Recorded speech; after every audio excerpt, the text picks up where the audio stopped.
Antarctica was the last continent to be discovered by man, and it certainly wasn't without its disasters.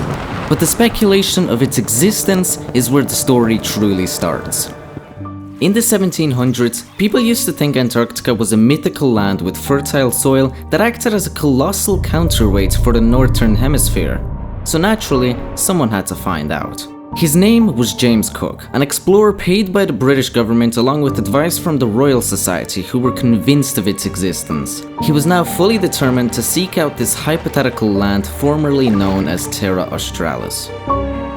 His ship departed in July 1772, and half a year later, he became the first person to reach south of the Antarctic Circle. You can imagine his disappointment when nothing but lone icebergs were found. In 1775, he returned with nothing but bad news. But while many were disappointed, someone thought, if Terra Australis isn't real, then what holds its place? In January 1820, Thaddeus von Bellingshausen set out on a voyage to Antarctica. He would become the first person to see Antarctica, reporting to see an ice shore of extreme height. But in the same time, Royal Navy officer Edward Bransfield also claims he saw high mountains covered with snow. Figuring out who saw Antarctica first is practically a matter of opinion, because it would have been impossible to lie at this time. Remember, no one would know what Antarctica looked like back then. But just a year before, in 1819, a ship carrying 644 people was heading to Peru to help fight for independence from the Spanish. During its voyage, the weather turned from bad to extreme, and after the weather cleared, the ship was too damaged and it ended up sinking with all 644 people on board. So far, it seems like any other unfortunate tragedy. The only problem is, it sank in Antarctica, over at the South Shetland Islands, which are 861 kilometers away from where they were supposed to be. Stories like these show just how dangerous the weather can get around Antarctic waters. So what if I told you that years later, two countries would end up racing to get to the geographical South Pole, known to be the coldest place on Earth, capable of reaching -80 degrees Celsius or -112 degrees Fahrenheit. It is a story I wish ended happily, but you'll have to see for yourself. The story starts with a guy named James Clark Ross, who went on an expedition only to find the Ross Sea and the Ross Ice Shelf. You can probably guess who they were named after. These two discoveries will be vital for these two countries. In 1901, Robert Falcon Scott, part of the British team along with two others, go on expedition on the Discovery, one of the last wooden three-mast ships, mast meaning sail. On their mission, they managed to get 410 miles away from the geographical South Pole, before they had to go back home. And when they came back, the crew didn't even recognize them. One of the crew members said in his diary, "Long beards, hair dirt, swollen lips, peeled complexions, and bloodshot eyes made them almost unrecognizable." In the 28th of November 1979, a New Zealand flight was scheduled to do sightseeing of Antarctica. The plane left Auckland Airport and was meant to spend a few hours flying over Antarctica before returning back to Auckland Airport. But instead of going back to Auckland Airport, it crashed into one of the biggest mountains of the continent, Mount Erebus. During the investigation, it was concluded that the reason it crashed into a mountain was because the coordinates of the flight path were changed the night before the disaster, and no one thought to inform the flight crew, leaving us with 257 casualties. Back to the race. In 1907, the British team go for their second expedition. In the span of a few years, they get 97 miles away from the South Pole. But they have to return again, this time getting close to death. People stationed at the ship assumed they were dead, but they defied expectations and survived and made their way back to the ship. 1 year later, the Norwegian team gets introduced into the picture, with Roald Amundsen leading it. Both teams set out on one more preparation mission before the race officially begins. The only problem being that the British team didn't actually know they were in a race until Scott came to Melbourne, Australia, and Amundsen's brother informed him about it. So now it's the 15th of October, and the Norwegian team sets out for the official race. The British team already lags behind, setting out on the 1st of November, but they have something the other team doesn't, and that's tractors.